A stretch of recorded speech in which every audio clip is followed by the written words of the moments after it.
Hello friends, welcome to my today's tutorials. Today's tutorial is beginners friendly. So if you're a beginner in this business, you are welcome to my platform. You don't want to leave without watching this video to the very end, because if you watch it to the very end, it's going to benefit you. All right. So what I have in my hand is called UHN blue. It is UHN, is new in the market anyway, very strong and very assuring. You will like it. All right, so I have the UHN glue accessory net, I have acrylonene, and then I have a stretchy polo fabric that I would be using for the main cap. I'll start by showing you the measurement that we will need.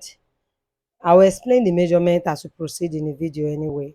Just be rest assured that every part of this video that you need to understand, you will understand them by the help of God. So we are going to start the explanation.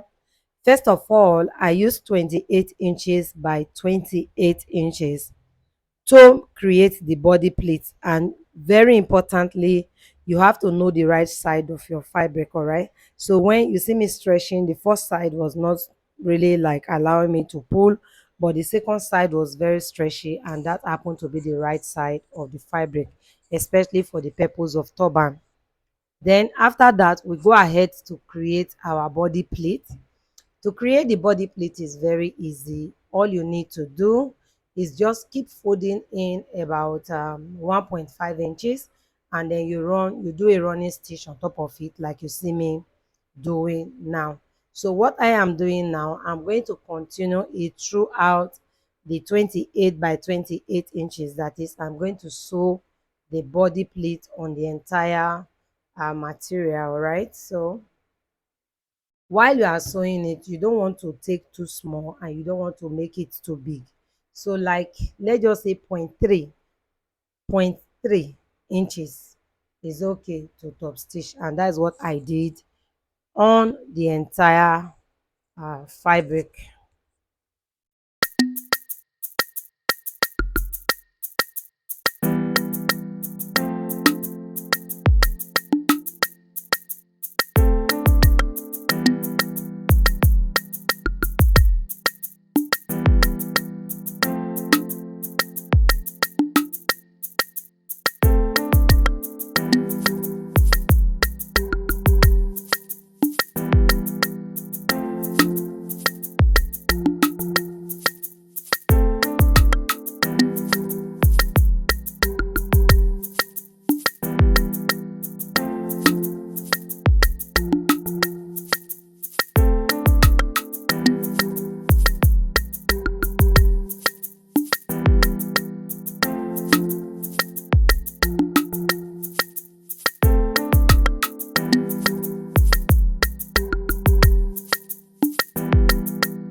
So now that we are done sewing the body pleat, I have a part of it that I would be using as pad on the back, and that's the part I laid down before putting the that's the base on it, and then I covered it up with the body pleat. All right, so while I'm sewing, I also have to be careful to ensure that that part where it is crossing to create the V is resting flat. All right, and then the measurement I used, okay, for the base is what I have just shown, 17 by 7.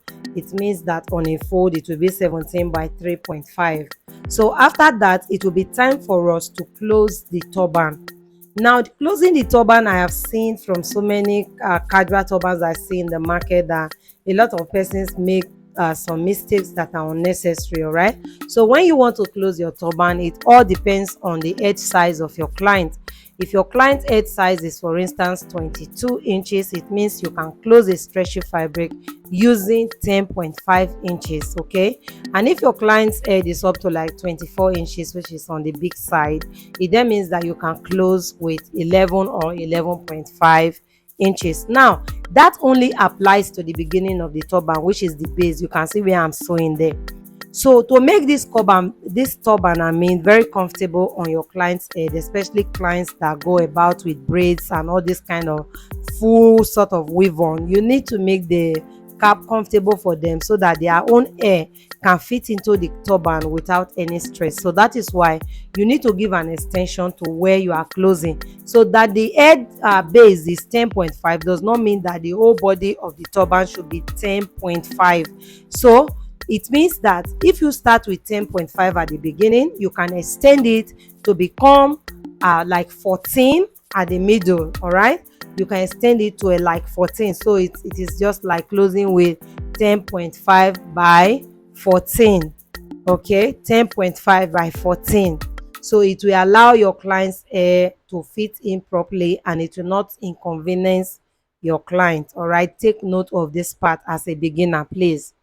Okay, so after this process, we'll just go through to designing the turban. So all I just need to do is that I planned on using this reflective net, no, this transparent net on a crinoline to create the bows that I would be using to design the finishing of this turban. So I use the reflective net because I do not want to use a plain crinoline. Using a reflective net on the crinoline will make it more matured, more gorgeous, more expensive than using just plain crinoline. So when you watch this video, you will see what I mean at the end of the day. If you just fold a plain crinoline to create your bow, your customers might not truly appreciate it, like when you try to garnish it up with one or two styles using net or any other fabric that you think can cause some kind of attraction. All right,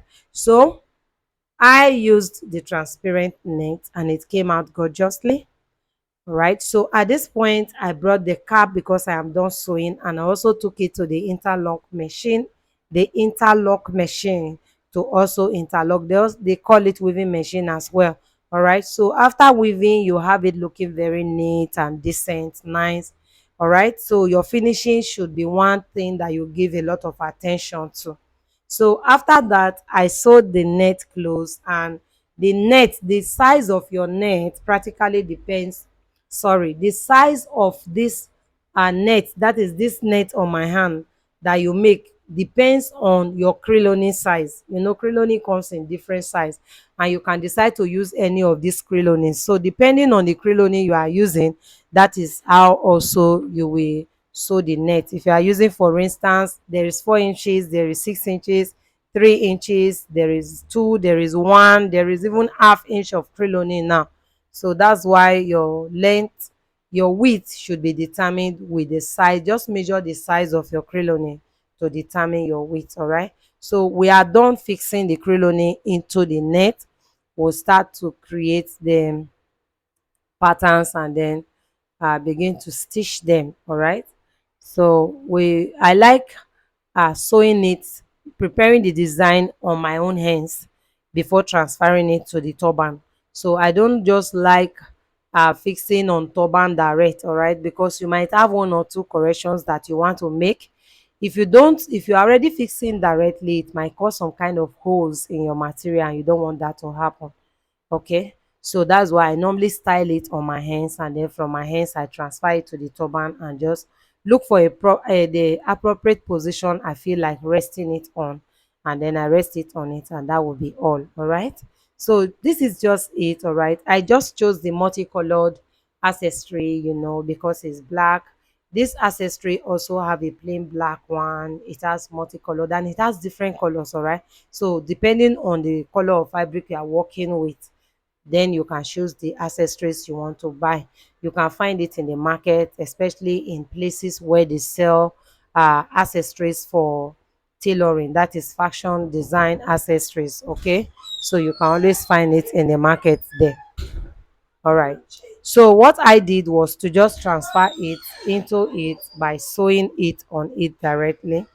So when I am done sewing, I'll just take the position I want. So you can decide to like sew it on the middle, on the side, or any part of it that you think is convenient for you. Okay, so that's just it. I think I am done. I don't really have anything much to explain, yes, than for me to invite anyone that is not yet a part of my community to join me. If today is your first time discovering Creative Hands International, all right, I welcome you to my platform. I welcome you to my channel. Please do well to subscribe to my channel before leaving, because everything that has to do with head fashion is what we handle here in this channel, and you don't want to miss out of our gorgeous content that we put up every day. Okay, so I'll see you in my next video. For today's video, it is done. Bye. I'll see you in my next video. Bye.